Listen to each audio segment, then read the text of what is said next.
The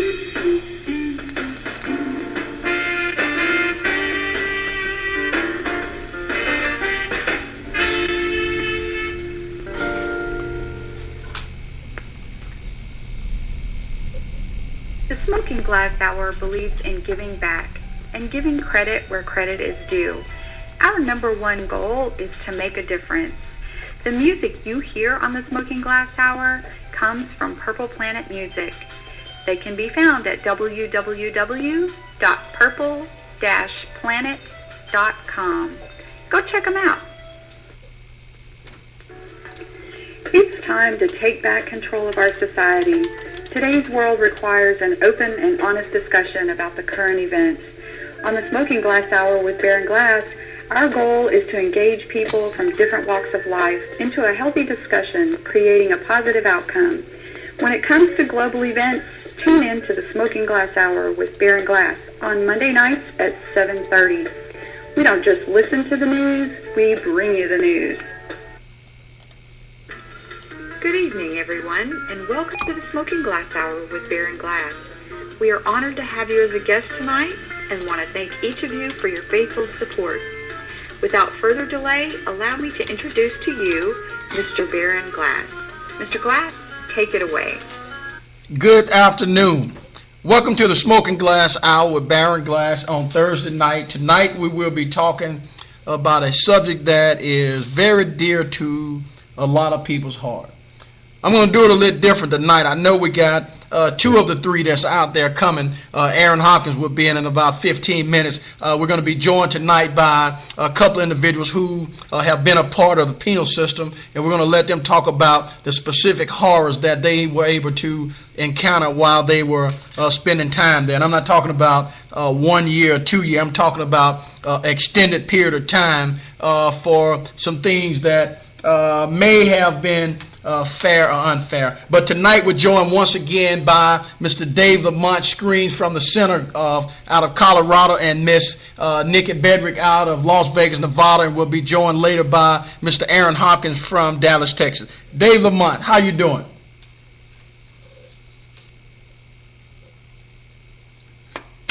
Dave Lamont. Okay, Nick, are you out there? Good evening, Dave. Okay. Did Dave ever come in? Because I never did hear him. Hello? Can you hear me? Yeah. Is this Dave? No, this is Albert. Okay.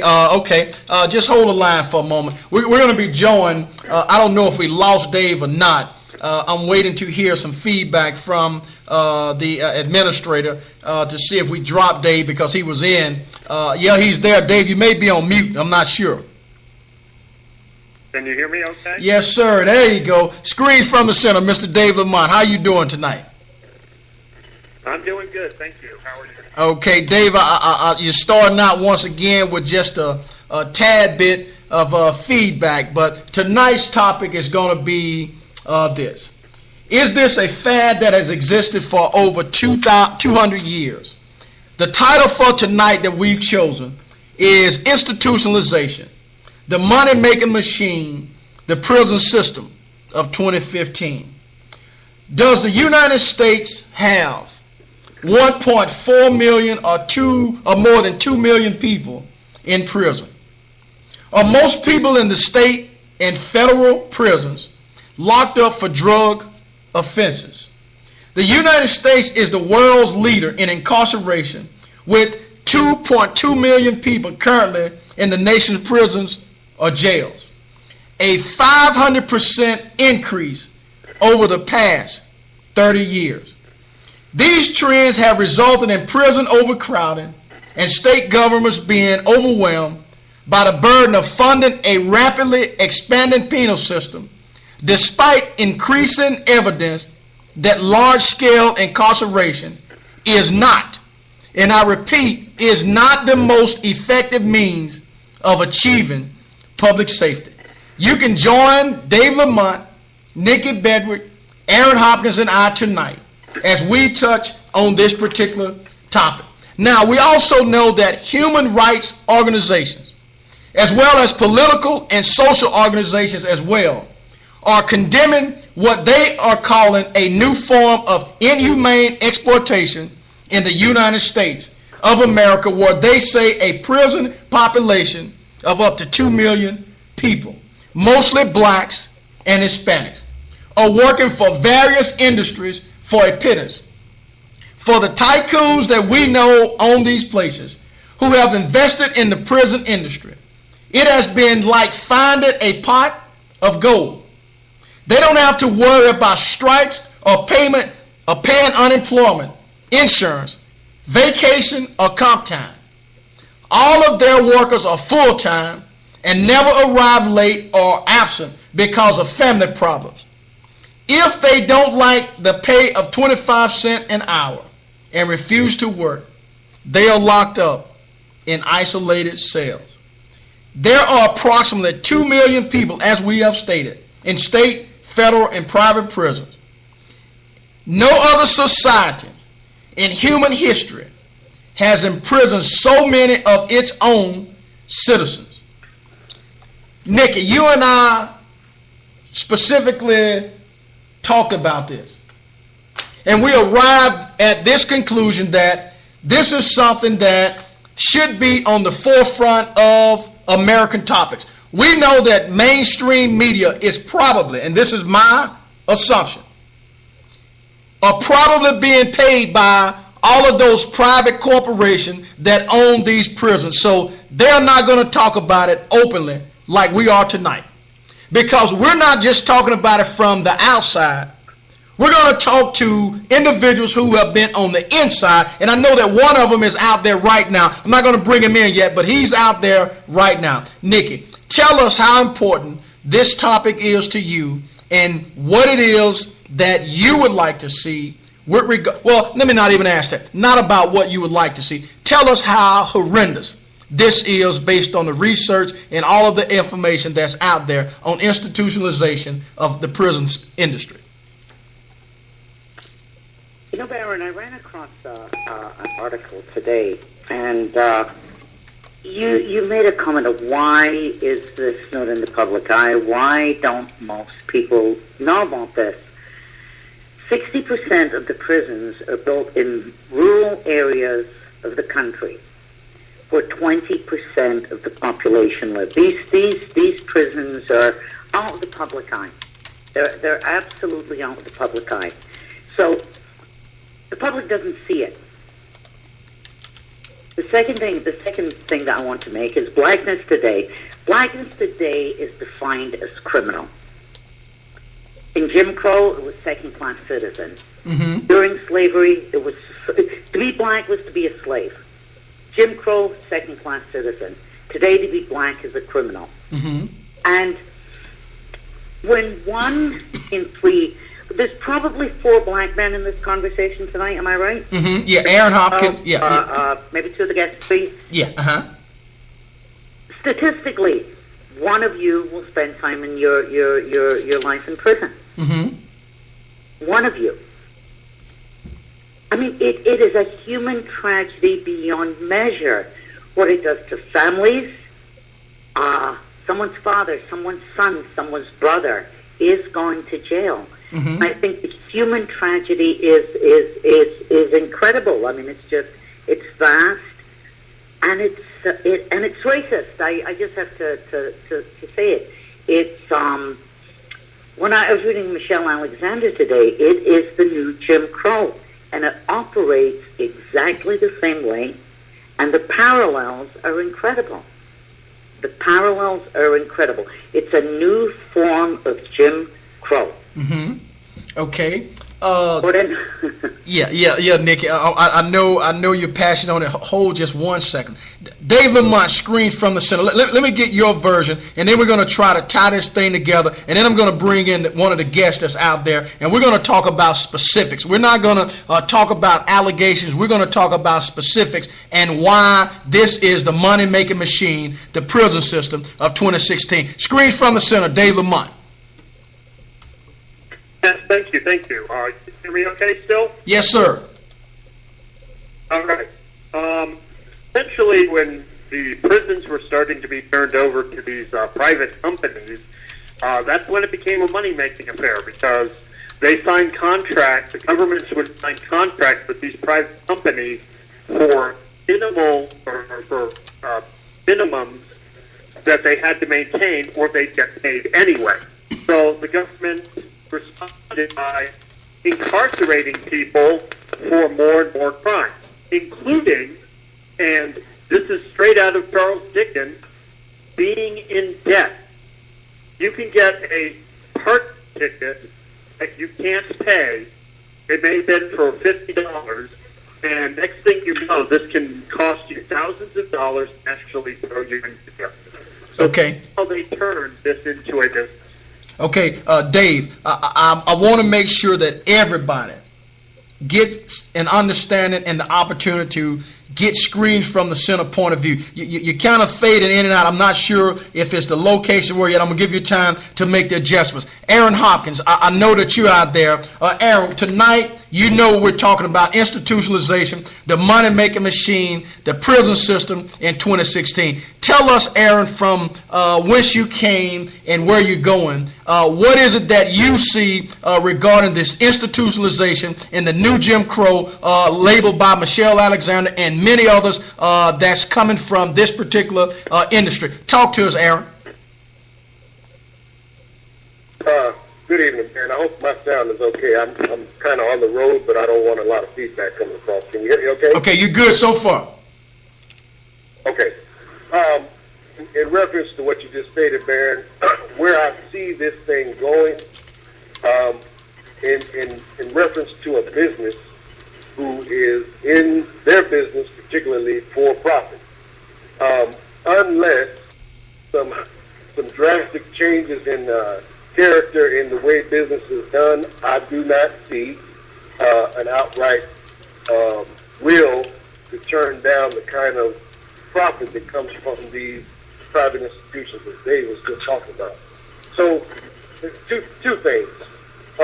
We have to revisit the process that a lot of people, both men and women, young and old, mainly young, from we will call less than stellar economic backgrounds, find themselves in this prison industrial complex. Mm-hmm.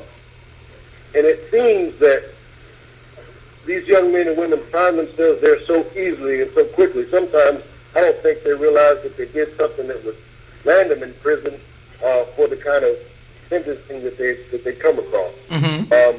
For instance, I think we all read a post the other night where a gentleman who was found innocent still remained behind bars some 3 to, I believe it was between 3 and 5 years after the fact. I believe the young man is still behind bars.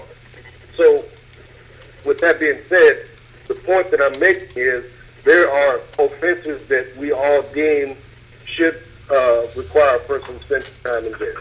And then there are other offenses that a person may commit a certain crime that I think if there was a real rehabilitation process in place, even if they spent a short time there, the goal in my mind is for them not to return. But it's opposite in terms of the way the system is set up than what we see. So in other words, the recidivism rate is off the map.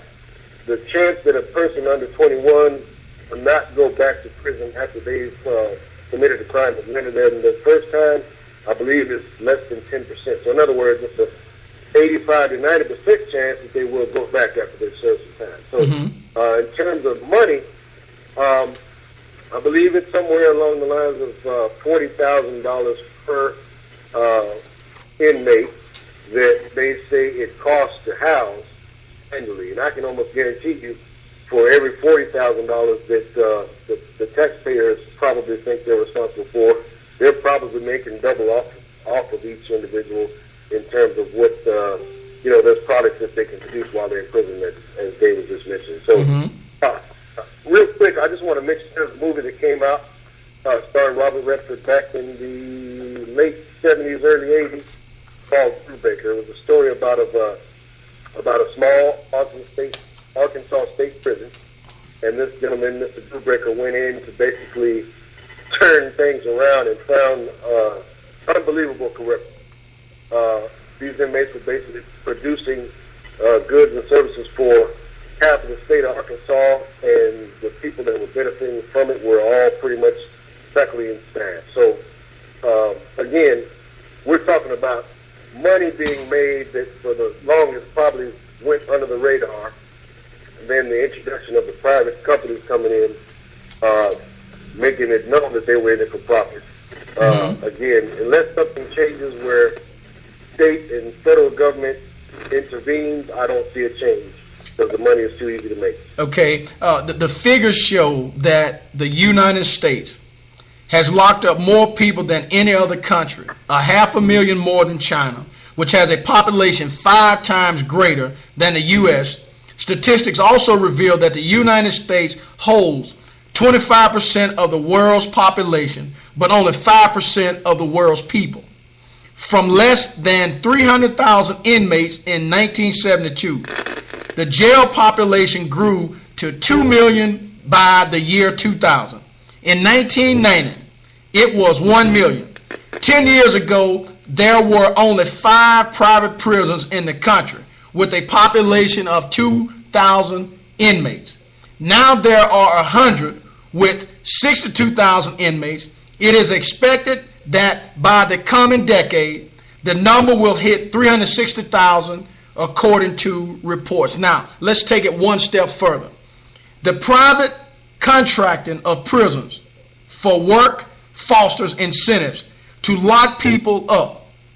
Prisons depend on this income. Okay? Corporate stockholders who make money off of prisoners lobby for longer sentences in order to expand their workforce. The system feeds itself, which accuses the prison industry of being an imitation of Nazi Germany with respect to forced slave labor and concentration camps. Nikki Bedrick, what do you think about that statement? The forced labor camps in Germany, I mean, people were rounded up and they really created the German war machine. Mm-hmm. I absolutely, I just have to read this. In a pitch, this comes from Joe Wiesenthal from Business Insider. And CCA, which is the biggest for-profit prison company, made the two largest made $3.3 billion in 2012. And in his pitch to potential investors in this industry, he points out that the private prisons comprise a unique recession-resistant investment opportunity with more than 90% of the market up for grabs, little competition, high recidivism rate amongst prisoners, and a potential for accelerated growth in inmate populations following recessions. In other words, caging humans for profit is a sure bet because the U.S. population is growing dramatically, the prison population will grow proportionally as well, and more prisoners equal more profit. Mm-hmm. I mean, this is an industry. The states have to guarantee 90% capacity. I mean, it's startling when we really get into this, Baron. Mm-hmm. And companies like Microsoft, IBM, Target are using prisoner labor. As you said, 25 cents an hour. If you don't like it, you're in isolation. Mm-hmm.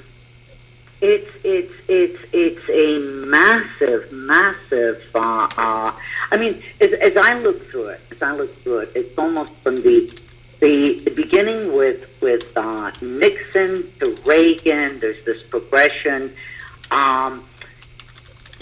This war on crime, this war on drugs, this war on poverty became war on blacks. I mean, to me, it's as clear cut as anything I can see. Yeah, I'll tell you, you're exactly right. I'm going to go it on now. I know the lines, they should be open. I'm going to go ahead and bring on caller 1756. I'm going to use the alias as Suge Knight. caller 1756. Are you out there? Yes, I'm out here, Barry. How you doing? I'm doing fine, We're talking about tonight with guests Nikki, Dave Lamont, and Aaron Hopkins. We're talking about the institutionalization, the money-making machine, the prison system of 2016. If you don't mind, give us your personal account of the institutionalization and the prison system as you actually and specifically witness it yourself. Well, Barry, as you say, the prison system has become totally not about rehabilitation, but about the economy, the economical growth as a whole. I remember going into prison first time in 1994, and the judge had sentenced me to 5 years. He told me that I would do 2.5 years on my 5-year sentence under the Louisiana Statute 138, where you only do 50% of your sentence, and you have 50. You do the other 50% on parole.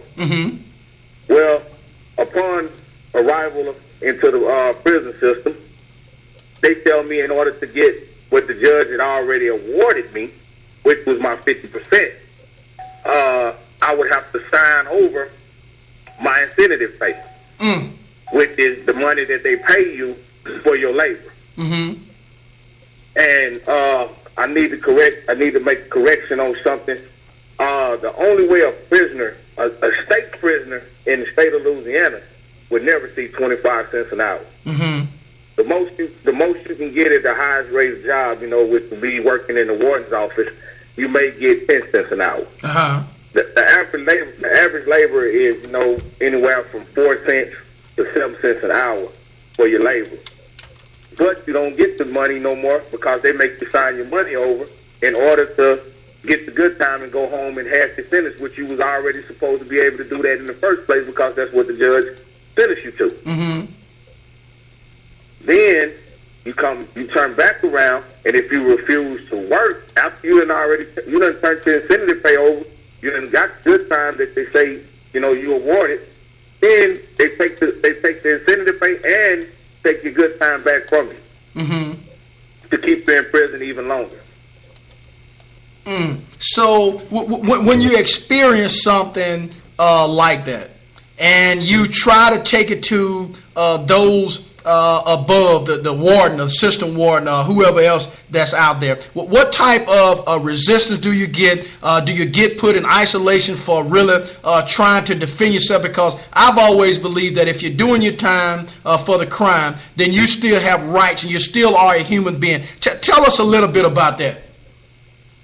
Well, once you start trying to take necessary measures to rectify the situation, you become looked upon as a troublemaker. Well, all of a sudden you start getting these crazy, disciplinary write-ups, and you get to losing your good time. Which when you go before the court inside the prison for a disciplinary action, whomever may be holding the board will sentence you to maybe 180 days loss of your good time and however many days in confinement. Well, when he do that, when he take 180 days of your good time, that just puts you in prison for an extended 3 months. So, you find yourself, and after they take all your good time, you continue to try to file into the courts and try to file to other people. Then they lock you down into what they call extended lockdown.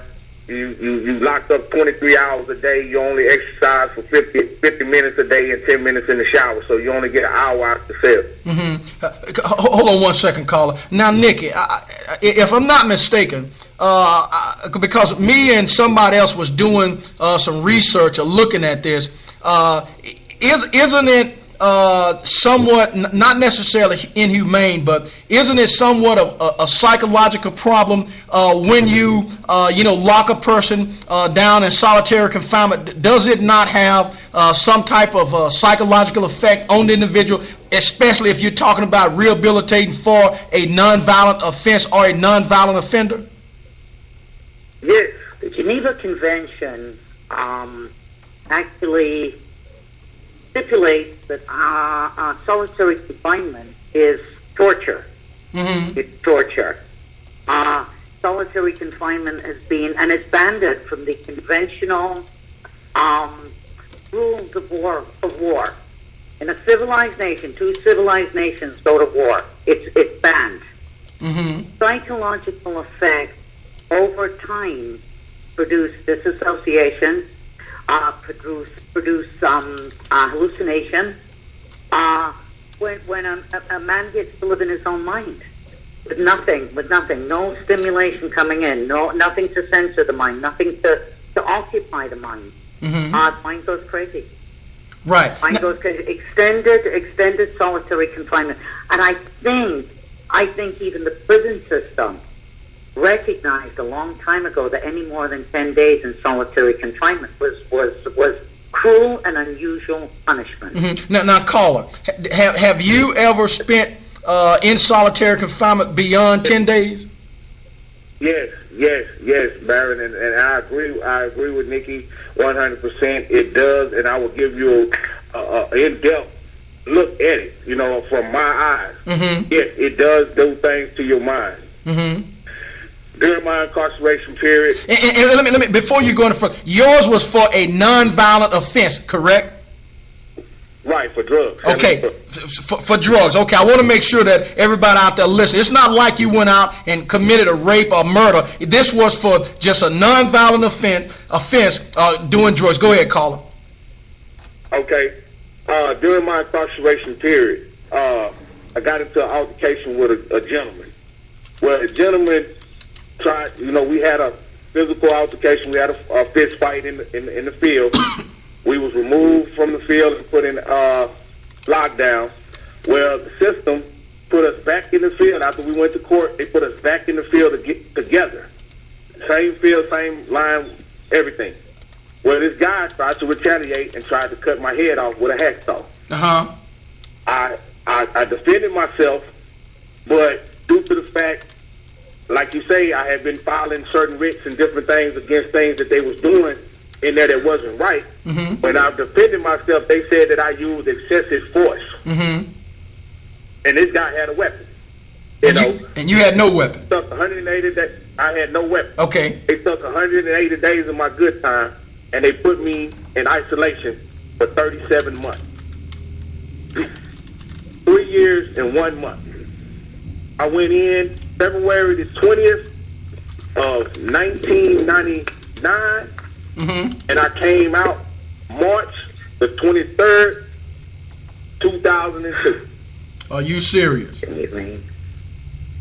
I stayed in that cell 23 hours a day, except and out 1 hour, 50 minutes on the hallway to exercise my legs, and 10 minutes in the shower was all I got. Mm-hmm. Except for my visitation period.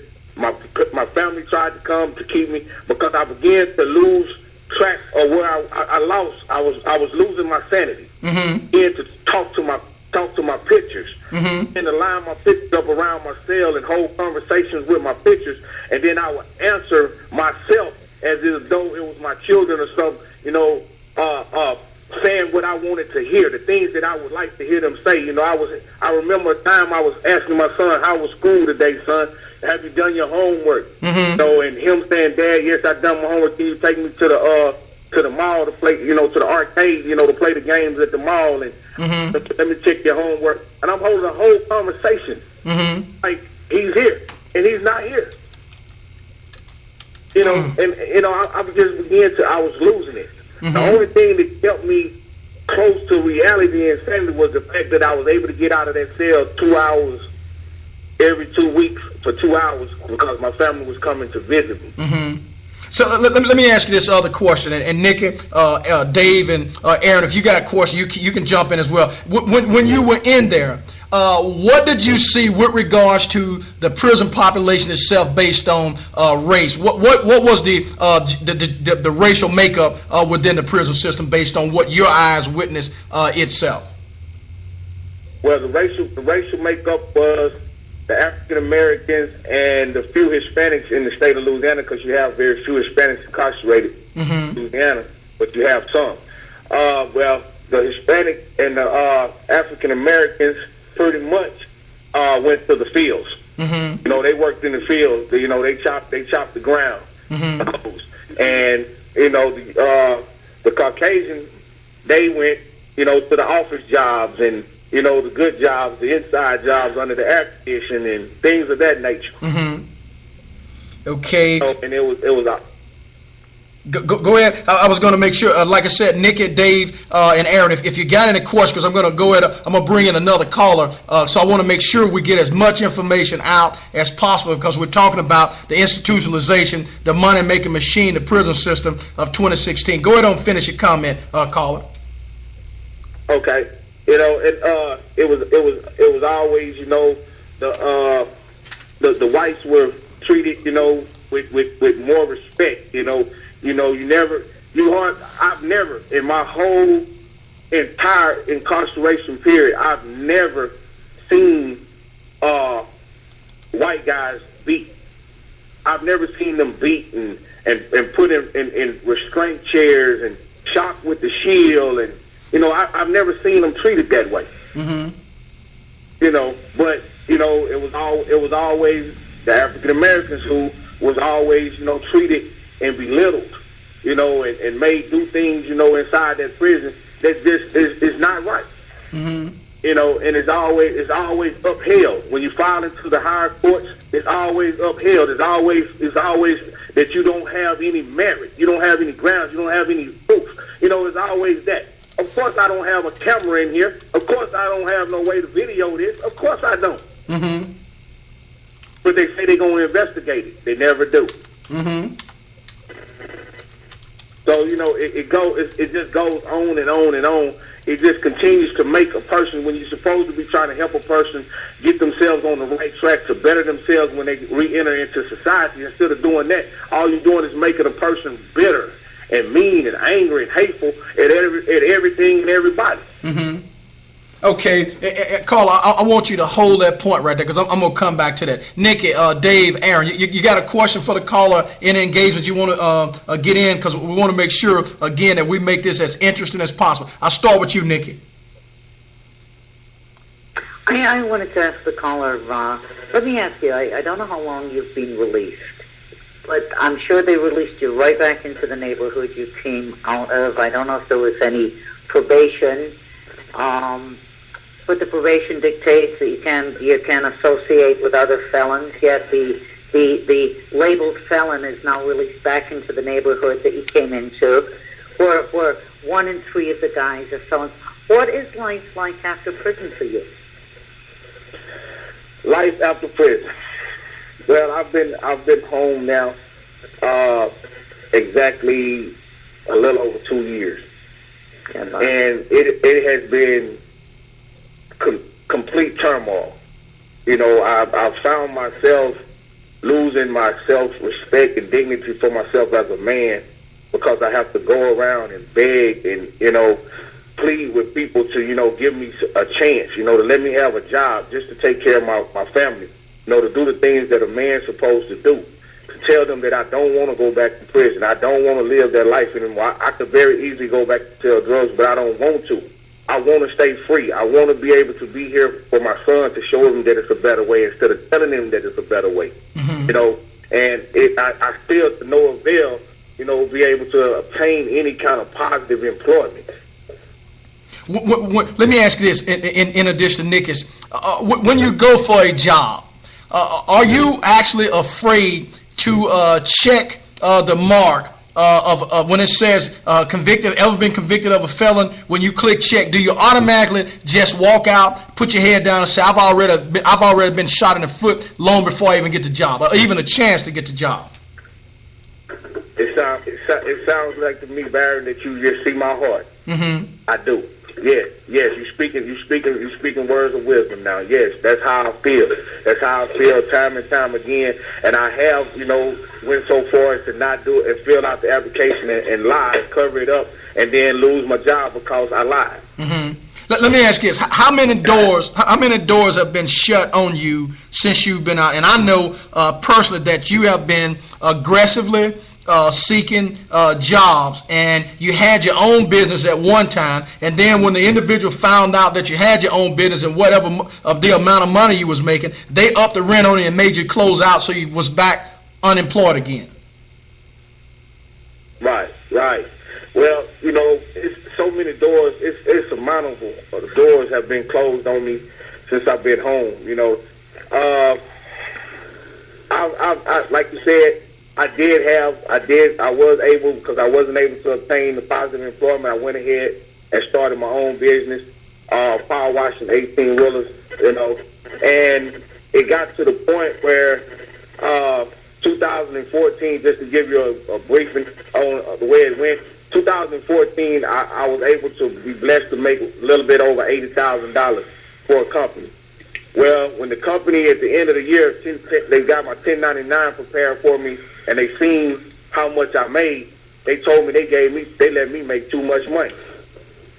Well, in 2015, price of everything went up on me, and they went down on the contract, the amount of trucks that they would allow me to wash.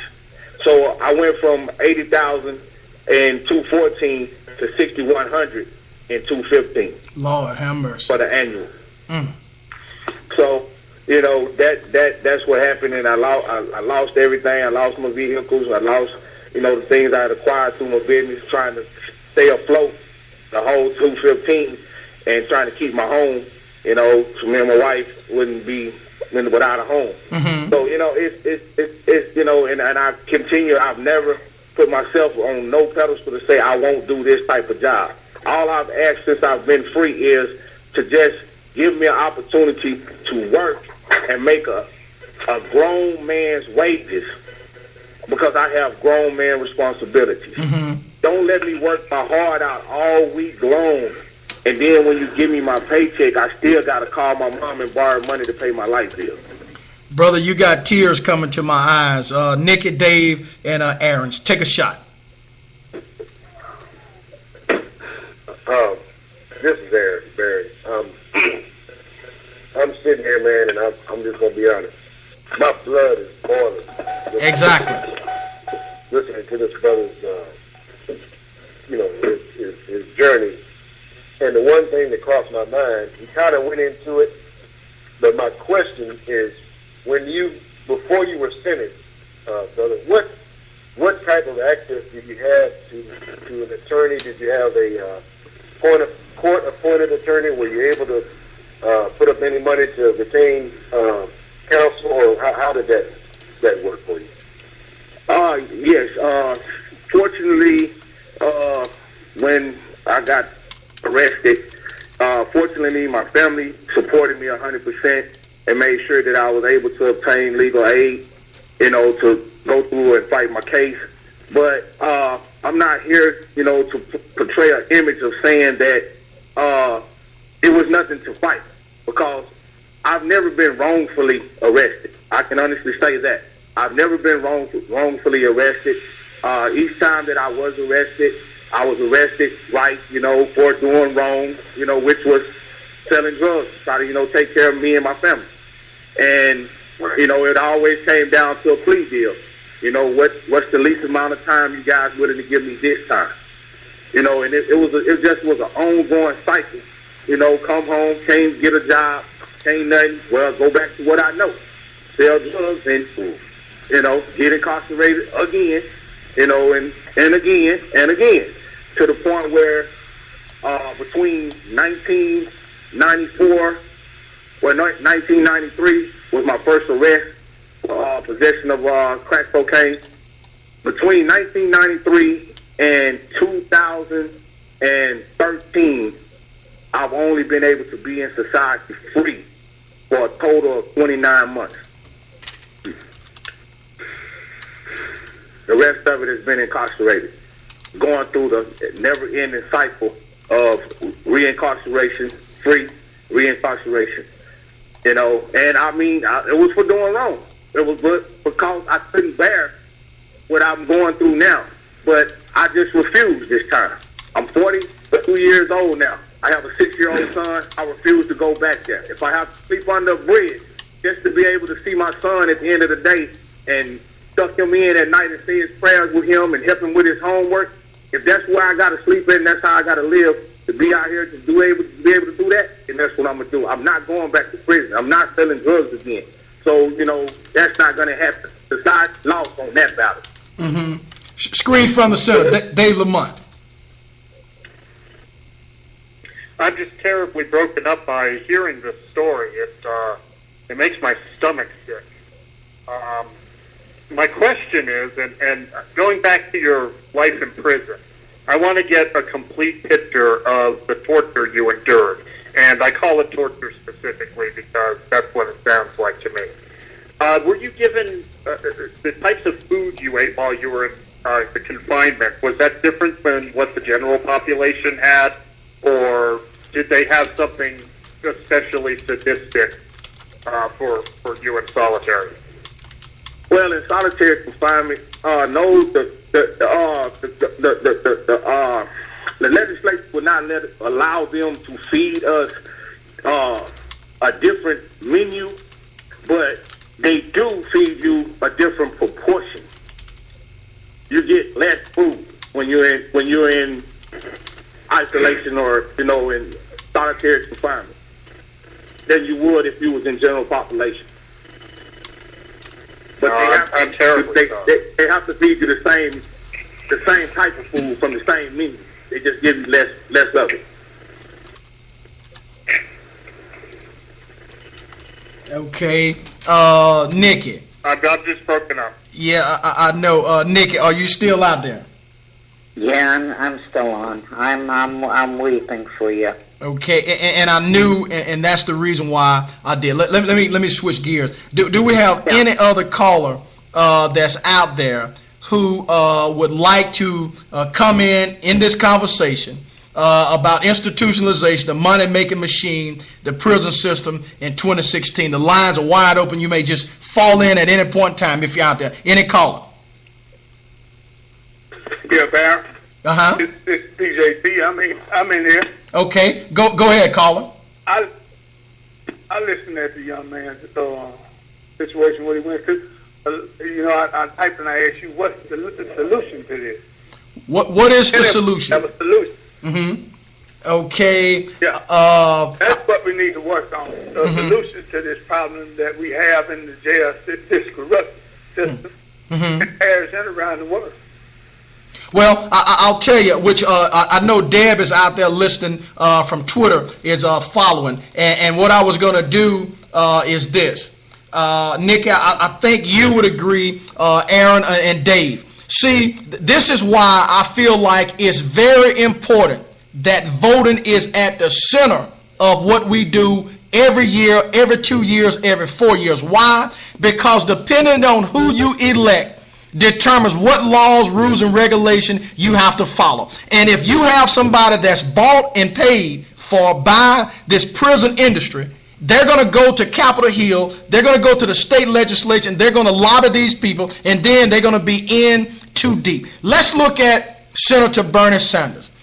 Dave Lamont, do you feel that Bernie would address these types of issues that we're talking about tonight, institutionalization, the money-making machine, the prison system in 2016 for people who are going to jail for nonviolent offenses? We have people that's got money, that's causing problems, that's committing murder, and they're getting paid off for whatever case may be, and they serve not 1 day in jail other than probation, which follows them. And the probation allows them to go and get a job offshore, become a tube pusher, whatever case may be. The young man on the totem pole gets a felony record, and he or she has hell from here on out to try to get a job. Talk to me, Dave Lamont, screen from the center. Bernie Sanders. Well, I do know that Bernie Sanders has talked about ending mandatory minimums. He's talked about ending the war on drugs and rescheduling some of the drugs that are in the prohibited schedules.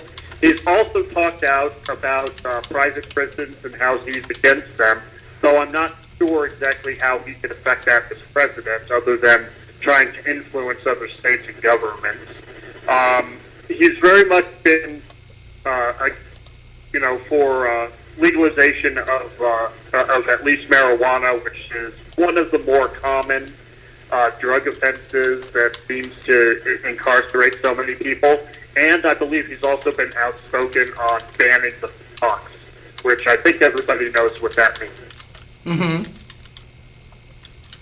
Well, I'll tell you, Aaron. Aaron messaged me and indicated that he can eat fire right now because he's so upset. The caller has indicated specifically what it is, what it's like, the genetic makeup of what's going on inside the penal system. We're talking about how you're physically and mentally broken down to almost at zero, the common denominator, and the common denominator is this: you go crazy. Let me ask you this, caller, if you're still out there. Did you or were you able to acquire any type of education or any type of work that would allow you, once you get out and be placed back in the same place from whence you came, that you can actually do better? Or, okay, we know that if we don't give him any type of trade, we stick him back out there, he's more apt to do it, we're going to send him back because it's a money-making industry. Were you able to receive any type of education? Well, Barrett, I could have received some form of education, but it's sort of like it's sort of like the educational thing in the Louisiana system is it's a ploy. It just really looks like it's just there for a good front. Mm-hmm. They say they got the school system, all right. Well, you got to go on a waiting list to get in school. Then you only get to go half a day, mm-hmm. To go to school. And then if some guard decides to write you up for some crazy old something like, you left your slippers out of place, in under your bed, just something petty, then you got to be put back on the bottom of the waiting list again and wait for you got to wait another 90 days to get back on the list before you can even, be considered to go to school. And it was just, it was just something else that they could take from you. Mm-hmm. It's just one of those things, and so at that time, my heart has got real hard against everything that they had to offer. I didn't want nothing from them, mm-hmm. because everything they get, they just only take it back from you. Right. Now, Nikki, let me ask you this. Does it not seem like this is some type of mental game being played? When the very first inmate comes in, the number one goal, I'd assume, is to pick at this person's character to see if he or she is weak or strong, so we can determine how many days or how much time this person's there. In other words, if we know that you're successfully trying to get an education, we're going to make it hard for you. We're going to make it so hard for you to where you get at the top, and we're going to bring you back down. And we know when we bring you back down, you're going to get some type of write-up. You're going to have an extended pay here. Is that some type of psychological abuse, or does that play a part in this prison industry where the money making come in? I think it's part of the psychology that's always been there with white America against black America. We're never going to let you get ahead. It's going to break you down. And this system is designed to break a man down. As I listened to the caller, and truly my heart wept for you. But Michelle Alexander describes this, and she describes it why it's the new Jim Crow. And she says it operates in 3 stages. There's 3 phases to it. The first one is the roundup. And the police have extraordinary powers to go into the black neighborhoods, the stuff in search. They have incredible powers in the roundup. The next thing is the conviction. And with the conviction, let me just read this, Baron. Every stage of your life is now under control. You're put in these cages. And every facet of your life, when you go to the bathroom, when you shower, when you do everything, is under control and scrutiny. And she says, and then there's the third stage. So that's the form of punishment. And she said, and it's just what our caller said, she said those laws operate collectively to ensure that the vast majority of convicted offenders will never integrate into mainstream white society. They will be discriminated against legally for the rest of their lives, denied employment, housing, education, and public benefits. Unable to surmount these obstacles, most will eventually return to prison and then be released again, caught in a closed circuit of perpetual marginality. The system is designed to break. It's not designed to elevate. It's not designed to rehabilitate. It's a punitive, inhumane system. And I think that probably any black man who's been there can tell the story. You know, that he is not allowed to improve himself. He is not allowed to be uppity, because they're going to tear him right down again. So Dave Lamont, Aaron Hopkins. They want his submission. They want his submission, Baron. Right, which is the number one goal. Yeah. Yeah. Let me ask you guys this, and I'm going to go back to the caller. Do you guys feel that there is a such thing as rehabilitation, or that's just a smokescreen to say that the prison system does offer some things? I'll start with you, Nick. I'll go to Dave, then Aaron. You think there's a such thing as rehabilitation? No, I don't think the system is designed. Well, I mean, I don't think it should be called the criminal justice system. Justice implies there was a time maybe when someone committed a crime. That's why we have the saying, you know, you do the crime, you commit the crime, you do the time, you get out, and your time served. You're done. You've paid for what you've done. This system goes way, way, way, way, way past that. And I don't think it's designed to rehabilitate people back into society. I don't think it's designed has any social value whatsoever. You know, someone does something. You know, when you have children, they do something, they say, "I'm sorry," they get the punishment. It's over. This is never over. Okay. There's nothing in those prisons, whether it's learning a skill or you know, they are being punished. No punishment with rehabilitation. Okay. Dave Lamont. They're punished for the rest of their life. Right. Dave Lamont, do you feel that there is a such thing as rehabilitation? Anybody who heard that story, if they answer the question yes, they have some sort of problem. It's obvious that in the United States, that is not the case. There are places that do have rehabilitation programs, true rehabilitation programs, meant to integrate you back into society. I, for a long time, have called for the idea that if you are convicted of a felony, when you get out of prison, your record, at least for everybody else to see, should be expunged. You should be given all your rights back, and you should be able to function in society normally as if nothing happened. Like Nikki said, if you do the crime, you do the time. Well, if you do the time, why are we still punishing people after the fact? Why are we doing that? Why do you have to admit that you committed a crime? You served your sentence; it should be over.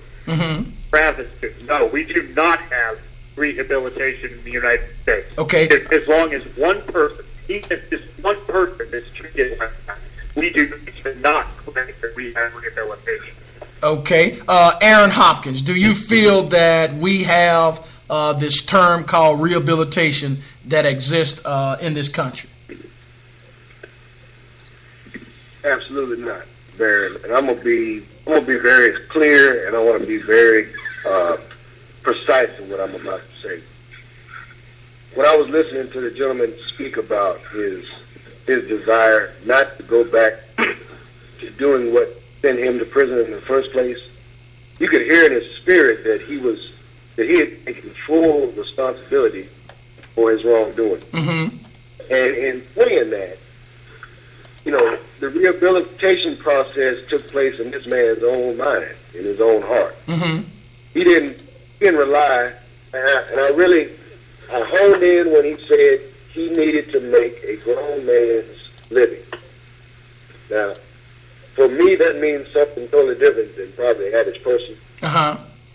But but we all heard him when he said he'd be able to go into business for himself and make in excess of $80,000, and then after somebody determined what they thought he should make, he was only able to make he made less than $10,000 after that decision was made. So, in my mind, the rehabilitation needs to happen on the same place that he was in before he went to prison. You can't rehabilitate a person who you get sent from a criminal outfit like what he left. He might have done wrong in terms of selling drugs, but his intent was the same. It was to provide for his family. That's the way a teenager provides, because you can't take care of a family working at McDonald's. So I don't know if everybody heard the same thing that I heard. What I heard was a man who wanted to take responsibility, wasn't able to find something at the time when he was selling the drugs where he felt within himself he was still a responsibility.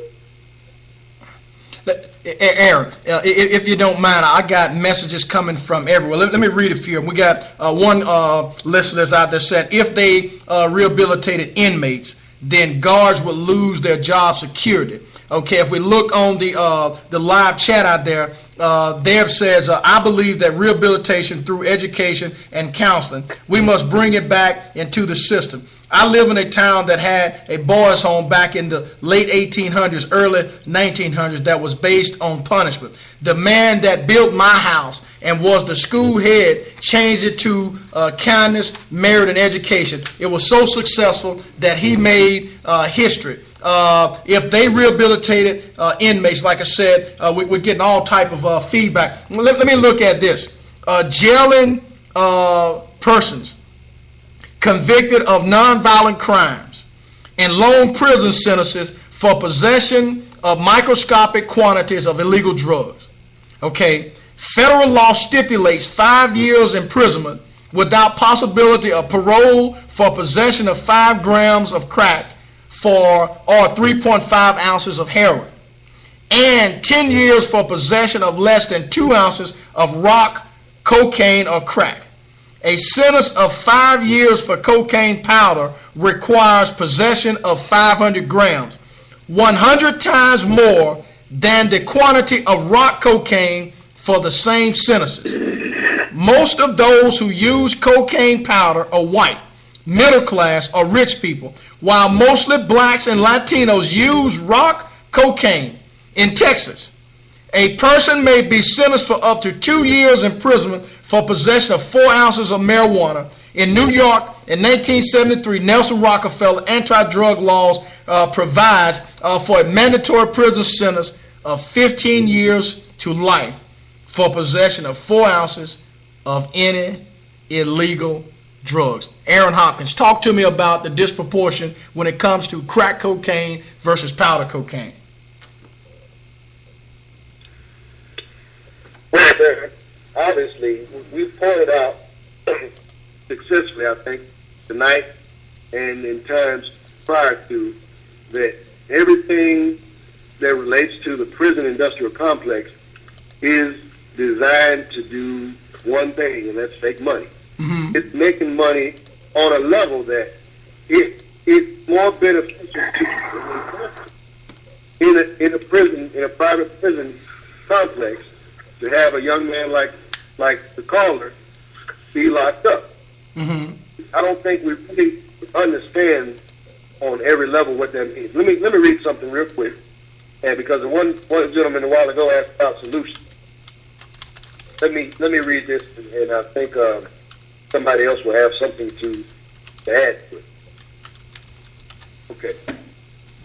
Who owns private prisons? Most of us that I'm not reading the text yet, but I want to just ask this question. Think about this when I ask it, and then when I read you, it'll make sense.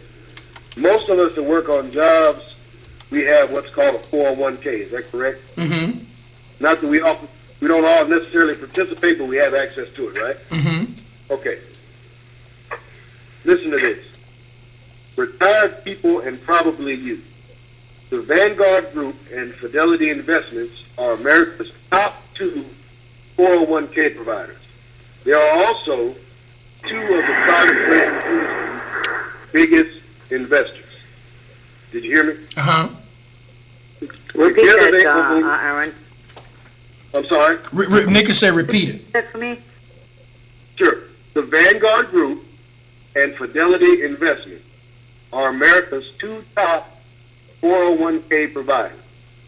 They are also 2 of the private prison industry's biggest investors.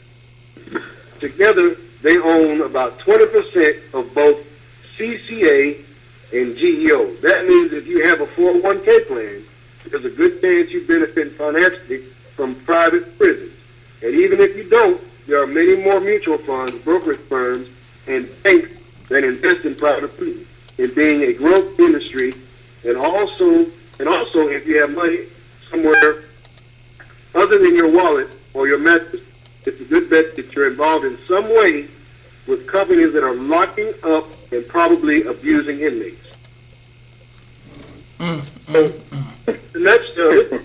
This is not an accident.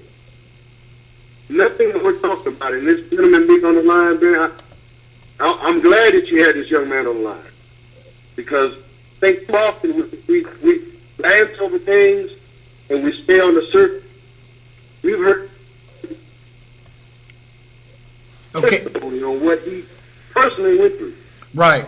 And Aaron, there's Deb, who is a Caucasian female that's out there on the chat line that says these laws are directed to the black community. There's no doubt in my mind. We have all fought too long and too hard to still have this kind of racism and institutional racism in our country. The sad part is that the institutional racism tells people that it is okay.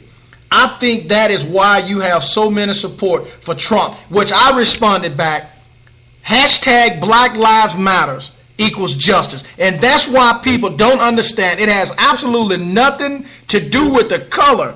It has all to do with justice, and it so happens to be that justice we're talking about needs to be rendered to people of color. Dave Lamont, Nikki, I'm just, I need to take a 5-minute breather. So I'm going to let you guys kind of explore, because, the caller's already got me a little disturbed, because he just confirmed, my belief. So go ahead. Hey, man, real quick, let me just read the last part of this, because go ahead. It's very important. Okay. I'm going to follow up. Let me go back to the last part of this, the ending of this sentence. And it says, it's a good bet you're involved in some way with companies that are locking up and probably abusing inmates. This is especially true for government employees like public school teachers, because their retirement funds are some of the biggest investors in private prisons. Do you see the evil in that? Aaron, can I just, yes. I read something before, but now in light of what you said, okay, let me read it again. And it's the pitch to potential investors from CCA, one of the companies that you mentioned. Here's the pitch in pitching these on where to invest your money.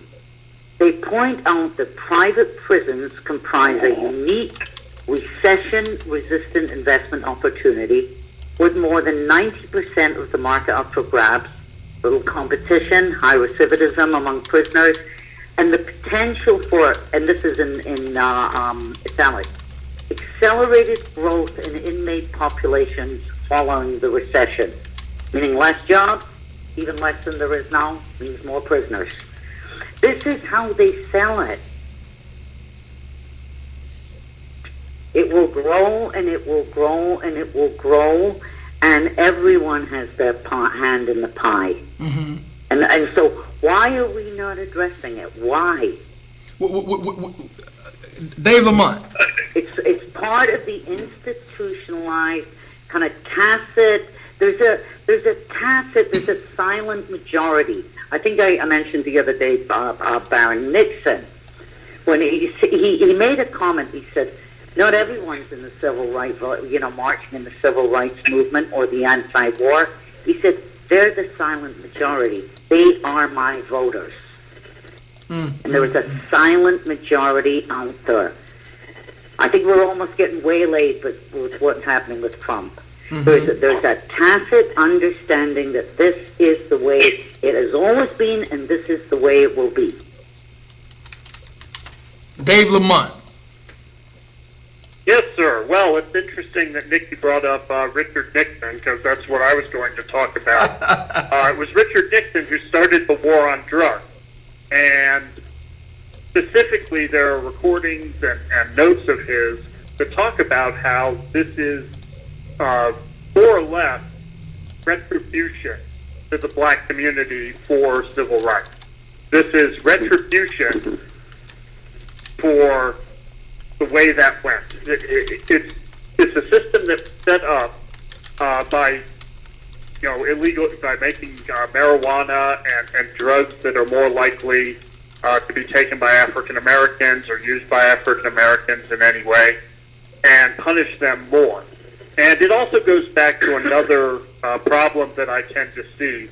It's called the strict father figure. It's something that's very popular within the conservative movement. And it basically sets up a punishment society. It's not a society where you learn a lesson from a transgression. It's a society where you are harshly punished for any transgression. And that's what I see in our incarceration system. It's not a prison system, it's not a justice system, it's an incarceration system. It's designed to punish because the people, it sounds good on paper when a district attorney or a mayor or a governor runs as being hard on crime. They're really just enforcing that strict father morality. And it creates this society that cherishes punishment more than it cherishes good deeds or behaving or anything like that. And that's what I truly think that we're stuck in. And it was all started, in my opinion, with the war on drugs. And America hates to lose a war. So that's why we've dumped trillions of dollars into this monstrosity. Because we hate to lose something. And the way, whenever you put the word war on it, it gets a life of its own. Right. And this is the result. This is the apex of it. We are punishing people for nothing. We're punishing people for doing things to their own body, which it should be their right. And I cannot figure it out. I cannot understand how we can't move away from this type of this punishment society. I argued with a conservative about this, my favorite guy, and all he wants to do, even if the solution to the problem is a cheaper solution, like, say, educating someone or providing contraception or something like that, he favors punishment. He specifically outlines that if you do a crime, you need to go to jail, you need to be deported, you need to be put to death. Until it affects them. Of the crime. Until the rabbit gets the gun. For conservatives. Right. Dave, Aaron, and Nikki, you guys are going to be shocked on this. The first comment from a respondent says that Reagan started it, but Bill Clinton bought it home and locked it down. Bernie Sanders' health care plan includes mental health care which would include care for drug addicts. But here's what's even more important. A listener says this now, and I think you're going to be pretty much on key. It says, based on what has been said, all of this goes back to what Nikki said a week ago. Your people will never be free. Nikki Bedrick, talk to me about that. You know, I was listening to Dave, and Dave, I just love listening to you. I love the depth and the knowledge you bring to the conversation. And you talked about this harsh father mentality. As you were talking, I thought, no, it's a master mentality. It's a master mentality. It's a master-slave mentality. The black body was to be broken. The black family was never to exist. You know, and to me, I look at this as an extension of that. How can when 1 in 3 black men go to prison and then are penalized for the rest of their life? How can they teach their children? How can they be fathers to their children? I heard what Aaron heard with our caller. He wants to be a grown man, to make a grown man's wages, to take care of his family. It's never been allowed. Through the history of slavery in America, the black man was worked to death, broken to death, lynched. The idea that he was a human being did not exist. Jim Crow, the Jim Crow laws, he could not look a white man in the eye. He was subject to every single moment of his existence to random violence, just because somebody wanted to, just because somebody thought he had become uppity. It's exactly the same thing today, and it's state enforced. The armed policeman can walk into a neighborhood, and maybe there's a group of boys on the corner, and he can stop and search and round them up, can kill them, can beat them, can brutalize them. Same thing. It's the same thing with almost adjusted to today. It's the same thing. Well, and that's it. So I don't think it's a harsh punishment father society. It's like, let's break the back of the black man, because he will never get equality. We got a respondent out there saying the system From is the set. highest place in the land, right down and right back up. Right. We got a respondent out there, Nikki, Aaron, and Dave, that says the system is set to keep people, especially blacks, people in poverty. That keeps the control they want. It silences people. Also, man thinking is so backward compared to God's word. Do we have any other callers that's out there who would like to engage? We're looking at about 9:13 p.m. Central Standard Time. You're listening to the Smoking Glass Hour with Baron Glass, joined tonight by Nikki Bedrick, Dave Lamont, and Aaron Hopkins. Do we have any caller that's out there? Excuse me, Baron. Uh-huh. Hello? Go ahead. Okay, we was addressing, you asked the question, do you think the penal institution is designed for rehabilitation? Uh-huh. Correct? Yeah. The gentleman came on earlier, and he said, "What is the solution?" Uh-huh. Well, the solution is as it stands. Since I've been home, I've been working on a program for the youth. It's called RARE, which is the acronym for Reconstructive Adolescent Reform Enlightenment Program. Mm-hmm. Because society has been slow with this word rehabilitation. First of all, everything cannot be rehabilitated, because to rehabilitate is to take it back to the norm. Mm-hmm. And for some, their thought of norm is not what's norm. Amen. So a lot of things have to be reconstructed. If you hurt your knee and tear it up, before you go through a rehabilitation process, you must first go through reconstructive knee surgery. If not, you're going to only cover up the initial problem, which going to cause it to do what? Go back out again. That's the same thing that is happening with our youth. Mm-hmm. You have a child who comes out of the womb into the urban neighborhood watching the drug deals and the gunfights and the prostitution and the alcoholism, watching all this every day of his life for his first 5 years. Then after 5 years, you place him into a controlled educational environment, and then places not only educational requirements on him, but also behavior and disciplinary requirements. Then you have a child that you're saying do not get along with others, do not got a problem with authority figures. Okay, well, it starts off being cute, and you say you can handle it. You're going to deal with it. Okay, well, that same 5-year-old, 10 years later or 6 or 7 years later, now it has gotten worse. Now he's not just cute anymore. Mm-hmm. So what you do? You put him out of school. Okay, when you put him out of school, that only gives him more time to indulge in boxing and sin ever since he was 5 years old. Come on, brother. Now it goes from a behavioral problem to a criminal problem. Come on. Now he goes before the judge, and the judge sees this child, and all he sees is black and white, what the child has done, what the child has done. Well, the judge is never here sitting there saying, well, this child here, he's not going to do right, he's a problem to society, we need to send him away. Okay, the judge sends him off to reform school.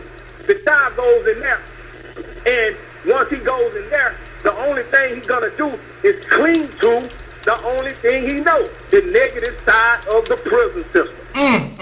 Okay, so then this child, all he does now is the older ones that are in there, he's learning from them who still haven't got it right themselves. He's learning from them to how to be slicker and more cunning when he comes back home.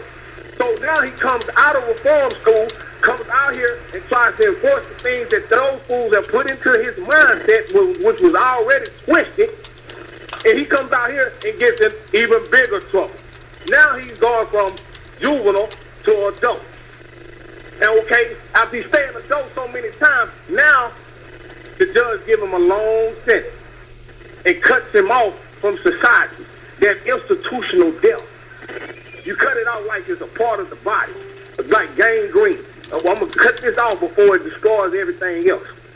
So now this child has done been cast away into an adult penal system and never had a chance. Never had a chance. And people would turn around and tell you, Barry, people would tell you that is a cop-out. And I tell the people today the same thing that I put in my program proposal. For every individual that tells me that that's a cop-out, I tell them to go over to Ethiopia and get the darkest infant you can find and take him to China and leave him for 5 years. When you go back in 5 years, if you don't find the darkest China-speaking individual you ever seen, then it's a cop-out. Nikki Bedrick. Aaron, I feel like I have just heard a sermon. I'm at a loss of words. I just told Dave Lamont, Nick, I'm gonna let you come in and try to balance this thing, because I know you are feeling this. Now, see, here's my problem. And I feel like I just had a sermon too. Yeah, mainstream media, they're not going to give him this opportunity. Mainstream media's goal is to distort and divide his message. See, and this is why it's important to support some of the things that we're doing, some of the things that we're trying to get. Let me just back off. Aaron Hopkins, Nick, I'm going to bring it to you. Dave, whichever one you guys want to come in, I'm gonna back up for a minute. But, man, I feel the same spirit that you feel. At first, I was really, I'm not going to say I'm not still upset, but the brother just kind of changed the energy, the direction that it was going for me. While he was talking, I was thinking about several different things. One in particular is, and he mentioned, and you mentioned as well, we got to look at how media, particularly Hollywood, has played a role in shaping the minds of young men like this gentleman on the line. I think he and I are very close in age. I think he said he's around 42. Mm-hmm. Yeah, I remember in high school, I came up around the time where so-called gang violence and gang warfare was now being made popular via the movie screen. You had movies coming out, seemed like every other weekend. You had Colors coming out. You had Menace to Society. You had these movies, Juice. And I'm saying all that to say, it's very strange to me, one of our best actors in Hollywood, Denzel Washington, who's played all kinds of roles, didn't win an Academy Award until he played the role of a corrupt police officer in Training Day. Now, he played Malcolm X. He played Hurricane. Hurricane is one of my, because he was able to defeat, but the same woman with the system refused to be broken that way. One of the most penetrating things about that movie to me, and we know Hurricane Carter was a real individual. It was a biopic. He refused to wear the prison uniform. He said, I came here as a man and I'm dressed like a man. I don't care what, you can take everything else from me, but I'm going to dress in a suit and tie.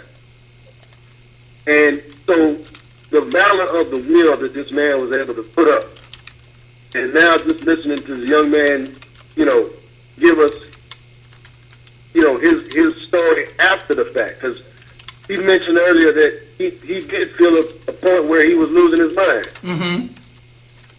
And to hear what he just gave us, that's not an accident. It's a blessing that he's able to now stand, take his experience, and not just help the problem other young men from coming in his footsteps. Because everything we don't need to repeat. Right. You know what? Let me do it a little different. Nikki, you remember the day that you wanted to give of yourself $250? Mm-hmm. That young man that's talking right now, that's who that was. I know.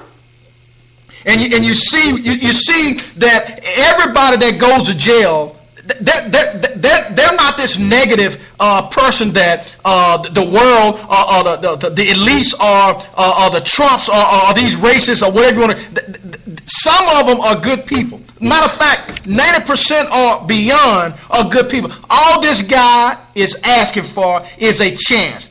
And based on the way this system is set up and designed, his chance will never be given. Why? Because that word felon, convicted felon, will always follow him. Every application that he has to apply on. He's got to be faced with either lying, get the job and lose it later, or tell the truth and don't get the job and still remain the same way he is now, which is unemployed. This place, this thing that we call institutionalization, the money-making machine, the prison system in 2016, guess what? Whether America wants to own up to it or not, whether people want to own up to it or not, that's why we talk about social justice. That's why we talk about equal rights. That's why we talk about civil rights and all of those other rights. That's why we talk about news and politics. Why? Because we believe, Nikki, Dave, and Aaron, that when we allow people like this gentleman to come on, we have an opportunity to not hear what Fox News is saying, not what MSNBC is saying, not what CNN and all those other affiliates are saying, distorted a message. Guess what? We are hearing it live and in color. We got about 6 minutes left, and I'm going to do the honor. Nikki, you the late. I'm going to yield to you. I'm going to let you close this thing out. I was listening to the young man. You'd asked me to write something for your blog, and I thought long and hard. And we were talking about these teenagers. These teenagers come from somewhere. I read once that angry teenagers do not fall from the sky.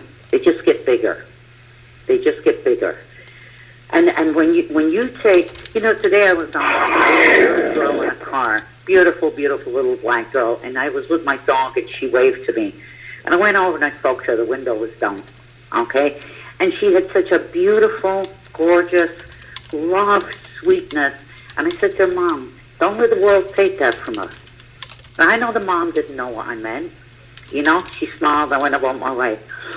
And the children born, as 80% of the black community lives in ghettos.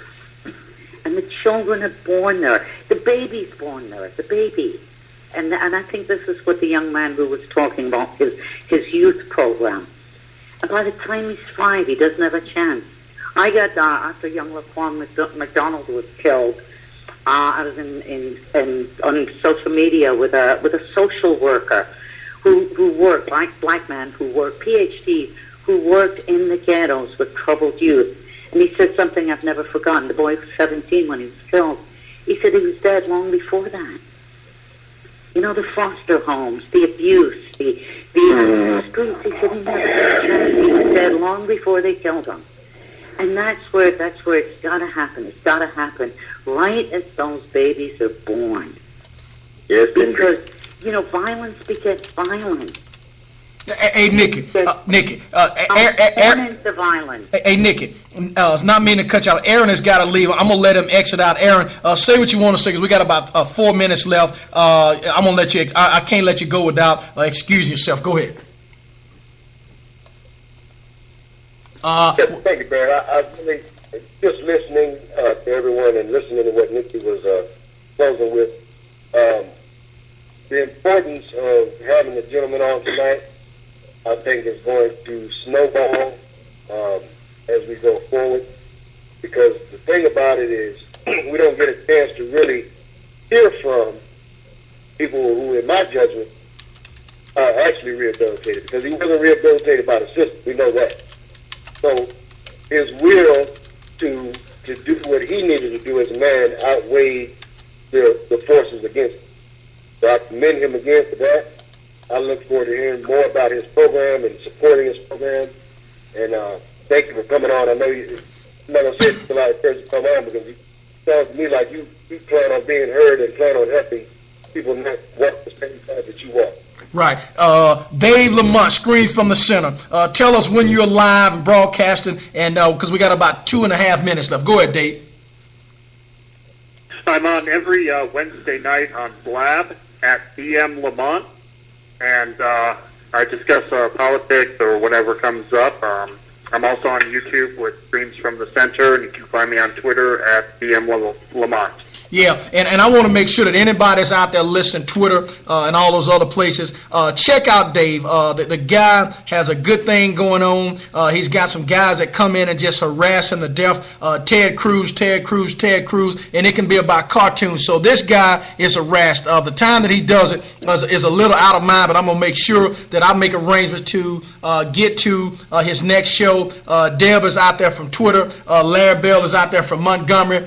We got Aaron Hopkins. We got South Louisiana, we got North Louisiana, we got some other states that's out there listening. Let me just make sure people understand. Don't think that people are not hearing what you're talking about. This is going into our 3rd year, and I believe, Aaron, that this is probably, other than with Sean Gales, his father, who played with Larry Graham, Sly and the Family Stones, I believe this show right here has been the most informative show, if not the most informative show that I've been involved with in the 3 years. So much has been said, so much has been given, but we know at the end of the day, when the smoke is clear and the dust is settled, we all have a job that we can do. We all have something that we can make a difference regarding the lives of individual people. Once again, we talk about social justice, equal rights, current events, news, and politics. On Monday nights, you can catch us at 7:30 p.m. Central Standard Time. On Thursday nights, you can catch us at 8 o'clock p.m. Central Standard Time. Dave has got his blog out there. We got the blog going on. That's why I say it's very important that if you have a message and you want to be heard, all you have to do is check us out at www.thesmokingglasshour.com or www.thesmokingglasshour.wordpress.com, and you can find out anything that we got going on. You can catch us on Blab, you can catch us on a live stream, you can catch us on Periscope, you can catch us on YouTube, Twitter, Instagram, Tumblr, Google+, Facebook mentions, and every social media outlet that's out there.